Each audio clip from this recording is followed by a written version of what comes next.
Hello, everybody, and welcome to another episode of the Leaderboard Podcast. Today we have Brandon Smith. It's so amazing to have this guy because he's been commenting and supporting everybody. I believe that if you posted in this community, you probably had one of his looms of one of his comments because this guy really wants to make you feel that you are here and you are seen. So, Brandon, do you want to give some introduction about yourself? Yeah, absolutely. I'm Brandon.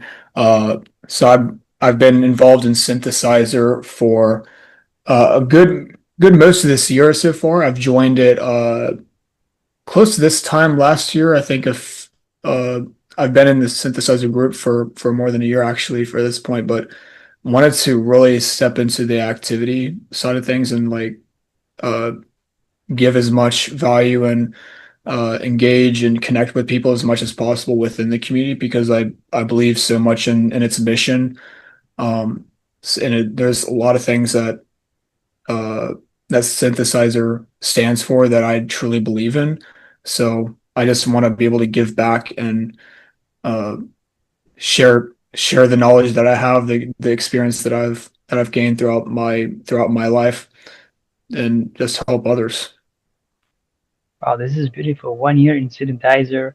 And well, we're doing this second take because we had some issues with connection last time. But last time Yeah. we were talking about your past in the military and how the mission of synthesizer to serve people is a mission that you also like learn in the military because there is the aspect of camaraderie, of helping each other, but also of being of service. So can you touch a little bit on this? And we were also talking about how you learn to shape your identity to be focused on the mission instead of like being distracted. Yeah, absolutely. So, uh, I really wanted to uh, pursue a lot of service in my life, especially when I was younger. When I like uh, back in the time in the Marine Corps. So I served for 6 years. For more context, I was a motor transport operator. I worked in an artillery unit, so I fulfilled a combat support role for infantry. So whenever I go to field operations, I'd be uh, our unit would be supporting those infantry uh, roles.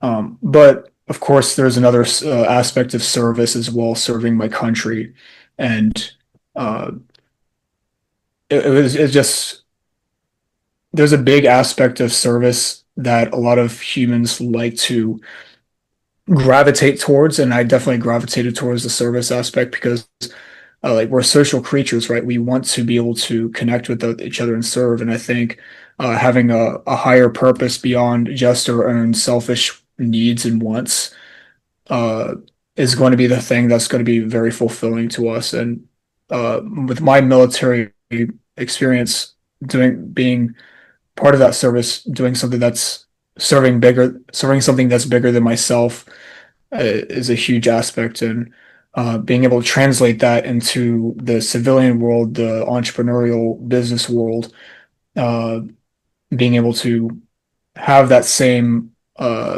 commitment of service to others uh, is a really big thing for me because I know like if you if you focus on giving for giving others, like giving more than you can take, you're going to be able to receive things in ways that you wouldn't have imagined possible.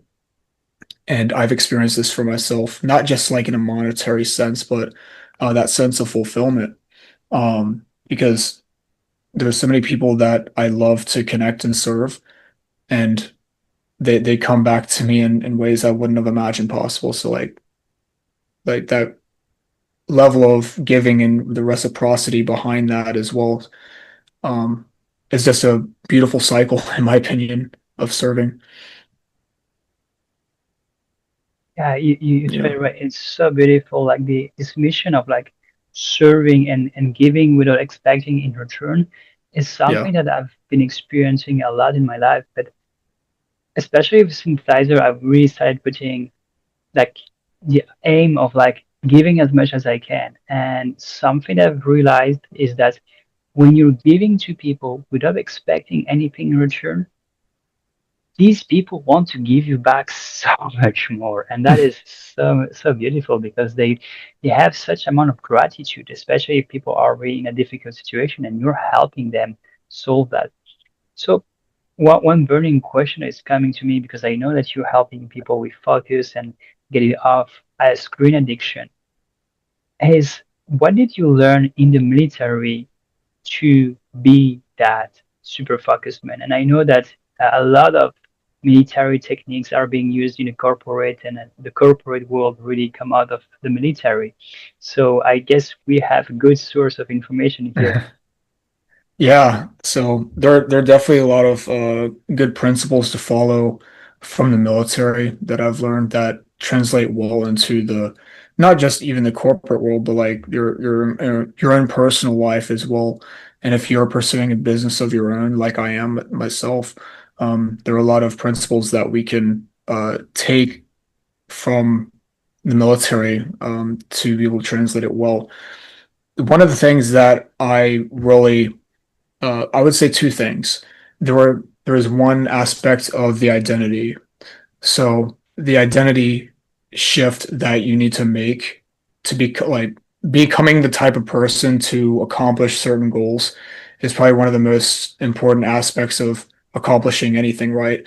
So if you try to set a goal and if you can't envision yourself being able to pursue that goal, you're likely going to fall into anything else beyond besides that goal. You're going to fall into old habits. Uh, you're not going to pursue anything. You're going to just distract yourself, pull you like that's going to pull you into other things that's not pertaining to the goal. So you need to have an identity shift within yourself to become the type of person that's going to be able to accomplish those goals. So for me, uh, before becoming a Marine, I needed to envision myself be the type of person that is going to be able to accomplish being a Marine. So uh, I like to think of the times where I was in a recruit training or boot camp.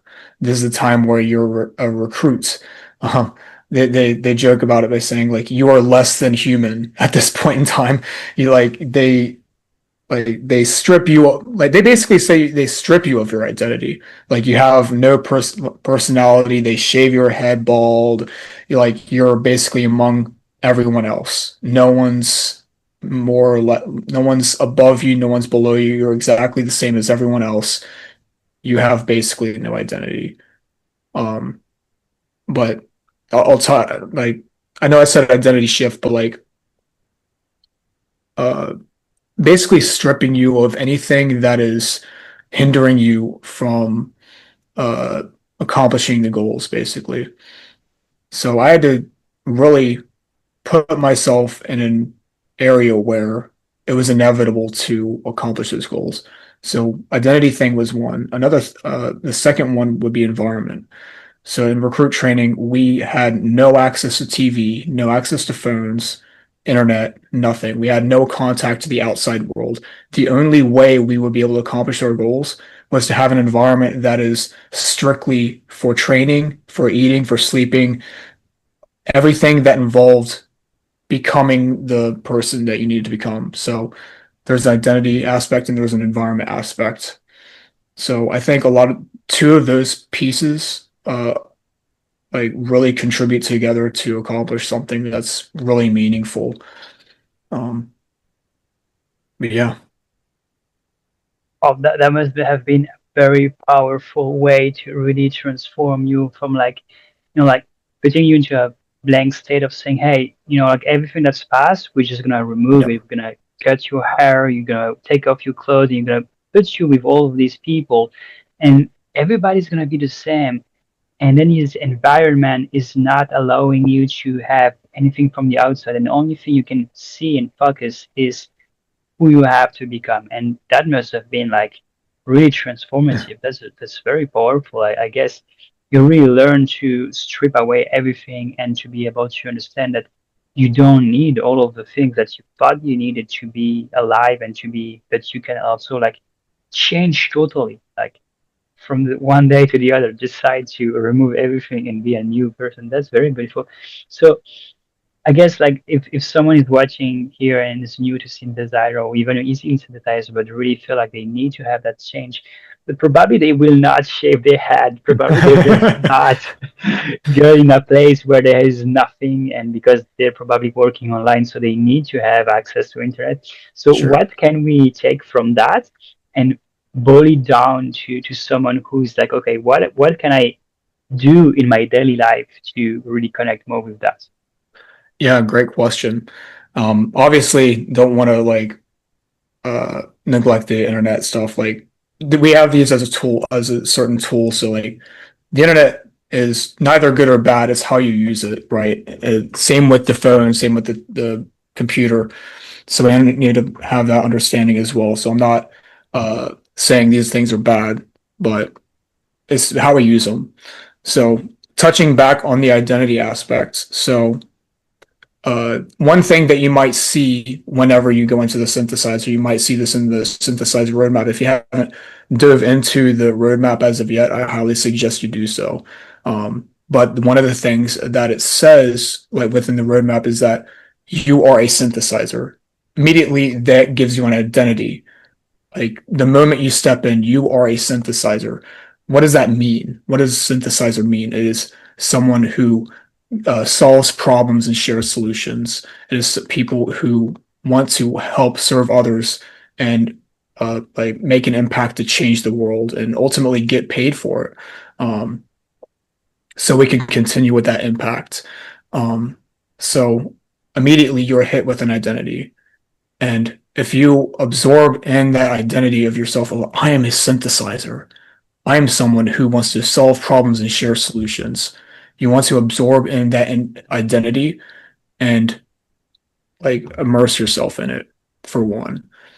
The second thing is that the with the touching of the environment, you want to create yourself an environment, whether digital or physical, to make it inevitable that you can fulfill that identity, so it becomes a lot easier and inevitable almost to become the type of person that you want to become. So, if since we're in the online world, especially, there's another thing that the synthesizer roadmap touches on, which is that we're drowning in information but starving for wisdom. And if you decide to consume from so many other sources of information, if you listen to Alex Hormozy, if you listen to Rian Doris, you might listen to Iman Godzi, you consume from so many people. And if you're not consuming from one source, and this also is touched on the synthesizer roadmap, if you're not consuming from one source, then you need then it's best to condense your the content consumption into one source. And the reason why I say this within your environment is that if you decide that, like your digital environment, for example, you open up YouTube, then you decide to have like a whole bunch of subscriptions that you want to look at. Um, then if you are trying to consume from one source, if you try to make the progress that you want, you're going to need to add friction to the things that are not going to pull you to those goals. So like Alex Hormozy, for example, he's awesome. He's a great entrepreneur. He has a lot of great information. But if you are trying to consume from him and maybe from Synthesizer or listening from to Aiden and Andrew, like because their advice is solid as well. If you're trying to consume from so much information, then you need to decide who am I going to consume from and decide to create an environment that is going to make it a lot easier for you to consume from that one source. This might be the digital environment aspect more than the physical. Um, so blocking anything that is not pertaining to the source of information that you want to consume from. Uh, this so much of this information you'll learn from the roadmap. So I definitely suggest if you haven't already, dive into it at least for the phase one consume breakthrough knowledge. It'll go through all of this. So that's a good thing to probably touch up on. That's a very Yeah. beautiful answer. It's actionable and that anyone can start from today. And I totally agree with you. Like this, the answered rule really helped my life so much. Like I decided at one point I would just unfollow people. I had like thousands Yeah. of people I was following on social media, and I think I have Mhm. 300 left. And many of them I didn't unfollow because they were my friends, and I wanted to keep contact with them. But all of the people that I didn't even know, like so many Yeah. people that had like thousands of followers, and like who are these people? I don't even see them in my feed. Like, why do I follow them? So I really removed that just really to keep the people that give me something and I want to interact with their content. It just makes you feel like you're less dependent on all of the distraction. Yeah. It's super beautiful. So, how does your productivity look like? What do you do in a day to keep yourself productive? Yeah. So if we go a bit tactical here, um, I like to think of starting my day the night before. So we think of routines and like evening routines and morning routines. In my opinion, if you are trying to say fix your entire life or like fix your day, one of the things I do suggest is to start planning your day the night before. The reason being, if you decide to wake up in the morning, like assume you haven't planned your day out, you wake up in the morning, uh, and then you're suddenly hit with decisions. You have to make certain decisions that you need to make within your business, within your life. Maybe you have to run errands. Maybe you have to do the dishes, cook meals. Maybe you have to outreach people. Maybe you need to make a certain post on Twitter or X or LinkedIn, and then suddenly you're bombarded with all these tasks that you have to do. So the best thing that I could suggest is to try to remove as much decision fatigue as possible by planning your day the night before. So when you're waking up in the morning, you know exactly what you need to do. So I do this every single day or every single night, I guess, where I literally write my time and my task so I know roughly like where my attention and time is going towards from the moment I wake up to the time I basically sleep. Um, so I do this every single day. Um, you could do this on pen and paper. You could do this on a Google Calendar, whatever works for you. But for me, pen and paper works really well because it's a physical reminder. So like I have it as a journal right here. So it's like always on my desk or even on my nightstand when I'm about to go to sleep, when I like to write things down. It's like this is basically with me 90% of the time. So it's easy as a physical reminder.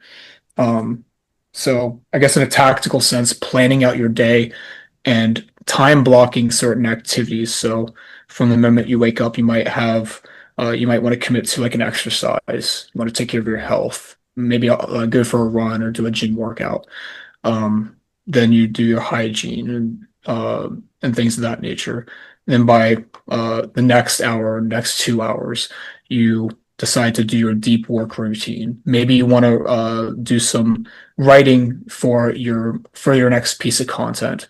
Then you sit down and do that 30 minutes to an hour of deep work to do your writing, and then move on to the next, move on to the next. So in a tactical sense, like time blocking, even though it sounds cliche, maybe people have heard it before, but um, it does still work. Like there's a reason why things are cliche because it still pretty much works. There's not a lot of silver bullet answers you're gonna expect.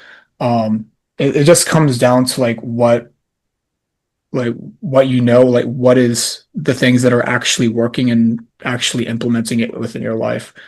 But yeah.